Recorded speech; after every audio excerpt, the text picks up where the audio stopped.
Greetings and God bless. I just wanted to do a little video about my tips of what to do when you had a foot injury and you're basically left to your own devices. And I have chronic Lyme and orthostatic hypotension, so I have really low blood pressure. And so, you know, uh, for some reason, the urgent care clinic doctor didn't even think to give me crutches. He thought my foot was broken, but he didn't give me crutches. He didn't think to give me a knee scooter. Um, I guess he thought all the swelling on my foot was a joke. And I guess he was working too hard. He said he had had the same injury, but I guess things are different, or he's just, I know everybody's going to say, oh, poor doctor, that poor doctor. But, anyways, I couldn't access the toilet. I couldn't access the fridge to get ice. And yeah, wow, that doctor, poor doctor, that guy, wow, he has a car. He probably has a family. Yeah, poor guy, he has all that status. And I'm just a jerk for wanting the dignity to be able to get to the bathroom. Yeah, I know that's how it is, right? But so some of the things I've learned, I mean, and especially with orthostatic hypotension, right in the shock right after a severe injury, it's very difficult to like get up, to pull yourself up, because your vitamins, minerals, just, I don't know, maybe hormones, just there's been a lot of depletion, because for my situation, I think the ligaments or tendons were pulled out of their sockets. So my foot was swollen tremendously. I guess that was just a joke to the doctor, of course, and poor doctor, right? Um, so, anyways, so I was just stuck trying to get up. Like I was stuck trying to, get myself off of the seat um, for a few days, maybe 3 days, 4 days, and so I would use this, and I'm trying to pull my entire body weight, which I'm not used to doing a pull up, but I don't know. Maybe the doctor thought I had somebody who was going to physically carry me everywhere. Maybe that's what he thought. What I actually think doctors do, this is my new theory. They look you up. I think they look you up, look up your age, and I wonder if they do a background check, look up your income level, look up your status in other ways. And if you're not a person of childbearing age, if you're not a woman of childbearing age, if you're not a man of procreation age, I think they just throw you under the bus and they're like, you're garbage. Um, that's just what's become clear to me, and so I do think they are calculatedly negligent to certain people. So, anyways, fortunately, I had at least some of my wits about me, and I asked for crutches as I was about to leave the hospital. And fortunately, they had to ask the doctor, and so then I had to wait for the nurse to come. And um, but I would try to, if you had a bad foot injury, and I would think this applies to a knee injury, you definitely need something. And so for the foot injury, I would get a knee scooter. And what I'm noticing is, so I have different pairs of shoes, and so I have a pair of shoes with high heels, and so and then what not wearing anything on this foot. So when I'm actually kind of having a little bit of a crutch, just when I'm wearing on the good foot, I'm wearing the high heel, so that kind of keeps me off of this foot. So I just figured that out today.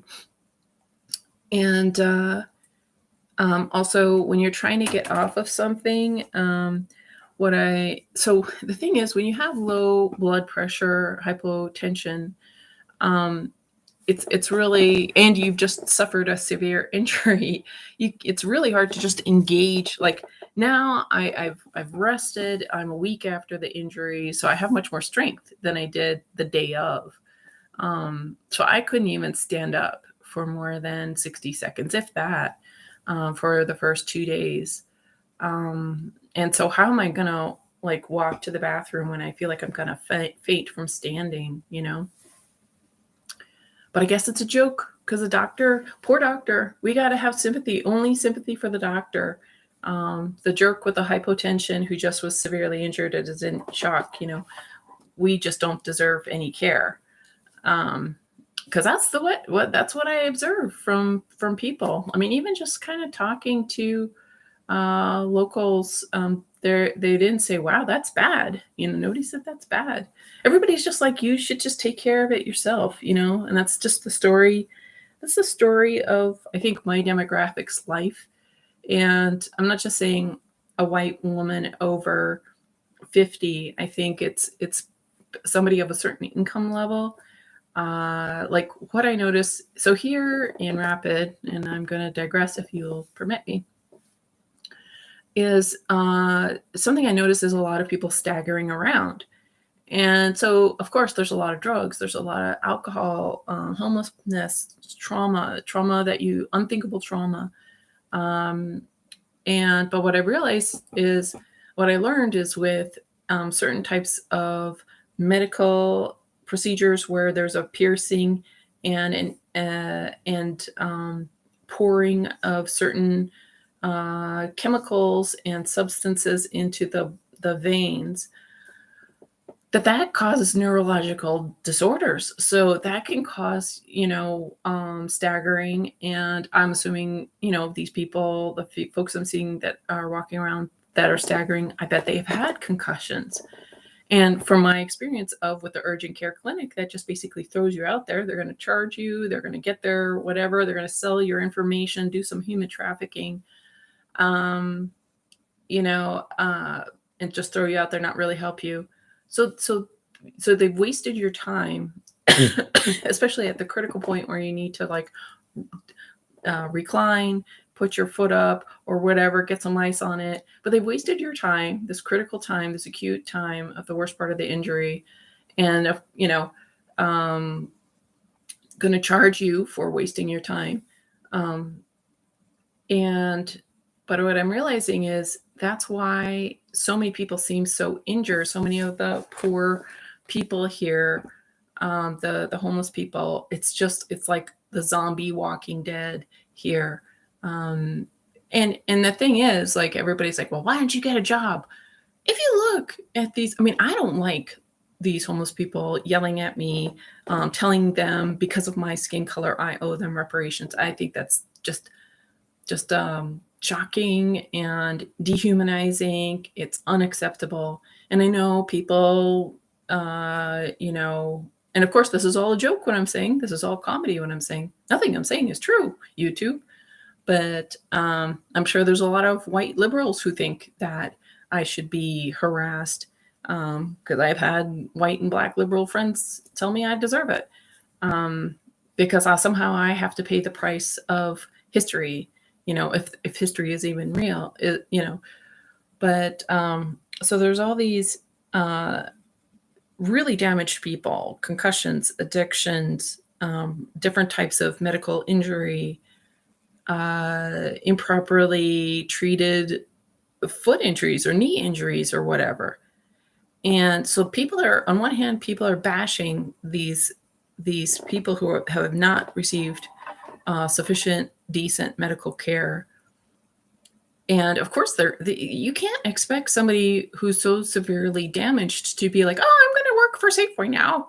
I mean, they don't have a home. They don't have proper nutrition. They probably never have had proper nutrition.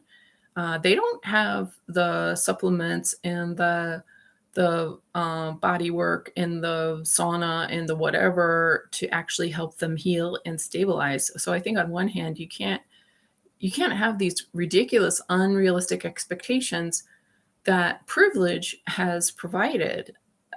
Because I see people, I mean, when you have the legacy of your past 3 generations or 4 generations where you've inherited the family house, and then you bought your other house, and you didn't, you only had a $200 mortgage to pay, and so you bought real estate and everything. I mean, like it's so hypocritical. It's so devoid of ability. I mean, just ability to think. So I don't think that. I mean, I'm not saying give these native homeless people a free pass for, like, I certainly don't want you to give them spare change. And I'm not into actually these charity organizations, which is just this money laundering, you know, just some corporate CEO is going to get all of it. But I do think we have to have a realistic understanding of the situation. But so, anyways, I'm just like, I have realized, wow, like they probably, if some First Nations person or some low income person comes in, and they're very submissive in some ways, like when they're drunk and on the street asking for money, they're very aggressive. Or they can be, or they're just like kind of disruptive, just want attention. And uh, so, but when they're in the hospital, I'm sure their bodies are pierced, and certain chemicals and substances are inserted into their bloodstream. And I think they just, I mean, I don't understand if they hate white people and they think white people owe them reparations, but they'll let white people put certain chemicals and dump whatever mysterious stuff into their bloodstream, into the bloodstream of their children.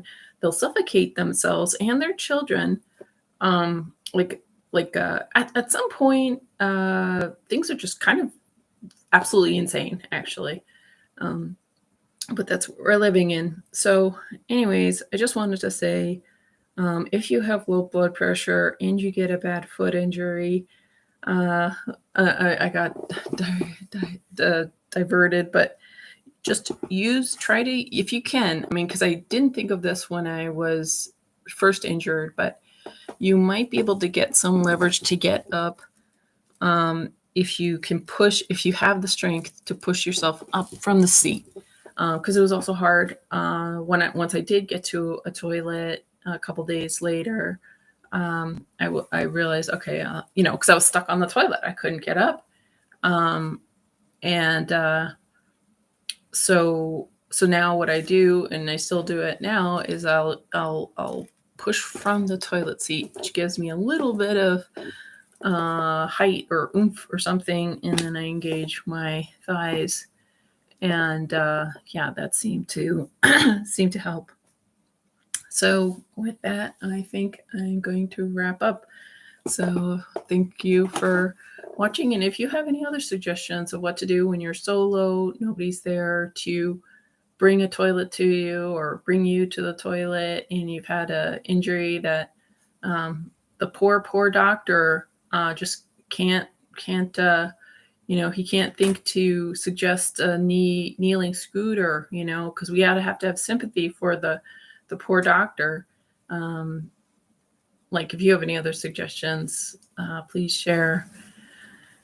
And and also I would say most important is we need to pray. Right after I was injured, at first I was like, God, why? Like, this is not good. This is not a good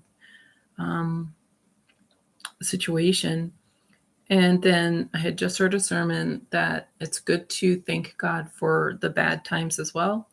So then I just was like, thank you, God, even though I didn't feel it. I was just like, thank you, God. And, because I know God's going to make it work for good. But boy, I don't like it. I don't like how I'm pushed like this. And and I don't know, like, did I not do enough, and God is trying to get me to wake up, and I'm like, I still don't know what it is I didn't do. uh if that's what the point of the situation is. I mean, at this rate, I'm just going to be like, well, I guess people around me needed to participate in this humbling experience that I'm going through. So yeah. So anyways, I would just say pray, and when bad things happen, pray and thank God for the bad things, and try to thank God. Also thank God for the good things, like that you have a bed and that it's quiet and that you have clean air and you're safe. Excuse me. And if you are really resentful, that's okay. Just say, "Hey, God, I'm really resentful. God, I don't feel any gratitude. Please help me have more gratitude." And God will help you. And maybe you won't even feel the gratitude, but you just get to just share your heart. Share your heart with God. That's the whole point of why God made you. He wanted to hear your thoughts. He wanted to have an interactive relationship, a true, honest, authentic relationship. So thank you for watching.